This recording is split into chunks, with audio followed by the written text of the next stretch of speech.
حضور قبلہ والا صاحب فقیر سید محب علی شاہ غوث کے کتاب جواہر الاولیاء میں سے آج ہم پڑھیں گے علم کا خلاصہ۔ حضرت حاتم اسم رحمۃ اللہ علیہ حضرت خواجہ محمد شفیق بلخی رحمۃ اللہ علیہ کے شاگرد اور خلیفہ ہیں، اور انہوں نے آپ رحمۃ اللہ علیہ کی خدمت میں بہت عرصہ گزارا۔ ایک روز جناب خواجہ صاحب نے دریافت فرمایا، اے حاتم، کتنے عرصے سے تم میری محبت و صحبت اور خدمت میں سرگرم ہو اور مجھ سے تعلیم و تلقین پا رہے ہو؟ عرض کیا کہ حضور 30 سال سے۔ استفسار فرمایا کہ پھر اس عرصے میں کیا کچھ حاصل کیا اور کیا کچھ فائدہ اٹھایا؟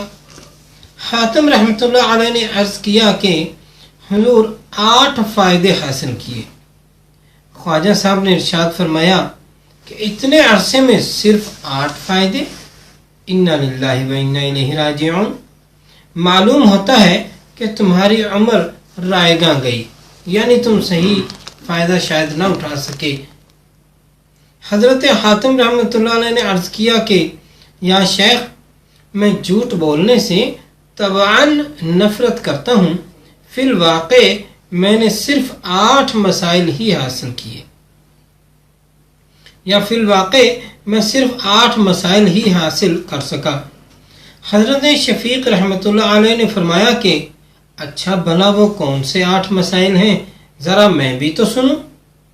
حضرت حاتم رحمۃ اللہ علیہ نے عرض کیا کہ حضور، پہلا مسئلہ یہ ہے کہ میں نے خلقت کو غور سے دیکھا تو معلوم ہوا کہ ہر ایک شخص نے کسی نہ کسی کو اپنا محبوب و معشوق بنا رکھا ہے۔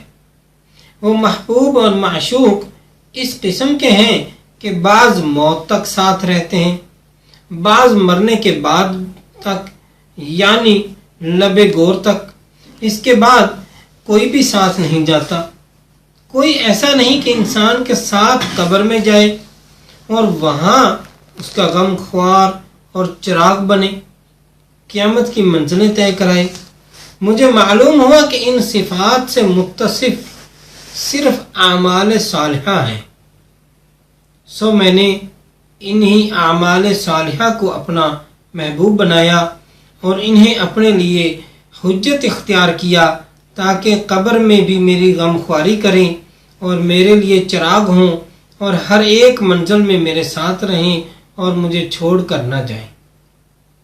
دوسرا مسئلہ یہ ہے کہ جب میں نے لوگوں کو غور سے دیکھا تو معلوم ہوا کہ سب کے سب حرص و ہوا کے پیرو بنے ہوئے ہیں اور نفس کے کہنے پر چلتے ہیں۔ پھر میں نے اس آیت پر غور کیا، وَأَمَّا مَنْ خَافَ مَقَامَ رَبِّهِ وَنَهَى النَّفْسَ عَنِ الْهَوَىٰ فَإِنَّ الْجَنَّةَ هِيَ الْمَأْوَىٰ، یعنی جس نے اللہ تعالیٰ سے ڈر کر نفس کو خواہشات سے روکا، اس کا ٹھکانہ بہشت ہے۔ تو چونکہ قرآن شریف سچا کلام ہے تو یقین ہو گیا کہ اسی بات میں نجات ہے۔ اس لیے میں نفس کی مخالفت پر کمر بستہ ہو گیا اور نفس کو مجاہدے کی بھٹی میں ڈال دیا۔ نفس کی ایک آرزو بھی پوری نہ کی، صرف اللہ تعالیٰ کی اطاعت سے مجھے آرام حاصل ہوتا رہا۔ تیسرا مسئلہ یہ ہے کہ جب میں نے لوگوں کے حالات کا مشاہدہ غور سے کیا تو دیکھا کہ ہر شخص دنیا کے لیے کوشش کرتا ہے، رنج و مصیبت برداشت کرتا ہے، تب کہیں دنیاوی حکام سے کچھ حاصل کرتا ہے اور پھر اس پر بڑا خوش و خرم رہتا ہے۔ بعد ازاں میں نے اس آیت پر غور کیا، 14ویں سپارے کے 19ویں رکوع میں، ما عندکم ینفد وما عند اللہ باق، یعنی جو کچھ تمہارے پاس ہے وہ ختم ہو جانے والا ہے اور جو کچھ اللہ تعالیٰ کے ہاں ہے وہ باقی رہنے والا ہے۔ تو جو کچھ میں نے جمع کیا تھا سب راہ خدا میں صرف کر دیا اور اپنے آپ کو اللہ تعالیٰ کے سپرد کر دیا تاکہ بارگاہ الہی میں باقی رہے اور آخرت میں میرا توشہ اور بدرقہ بنے۔ چوتھا مسئلہ یہ ہے کہ جب میں نے خلقت کے حالات کو غور سے دیکھا تو معلوم ہوا کہ بعض لوگوں نے آدمی کی عزت و شرف اور بزرگی کثرت اقوام کو سمجھ رکھا ہے کہ مال و اولاد پر عزت کا انحصار ہے، اور اسی بات کو مایہ فخر خیال کرتے ہیں۔ بعد ازاں میں نے اس آیت کریمہ پر خیال کیا، ان اکرمکم عند اللہ اتقاکم، یعنی تم میں سے اللہ تعالیٰ کے نزدیک سب سے بڑھ کر وہی معزز سمجھا جائے گا جو سب سے زیادہ متقی ہوگا۔ تو معلوم ہوا کہ بس یہی ٹھیک اور حق ہے، اور جو کچھ لوگوں نے خیال کر رکھا ہے وہ سراسر غلط ہے۔ سو میں نے تقوی اختیار کیا تاکہ میں بھی بارگاہ الہی کا مکرم بن جاؤں۔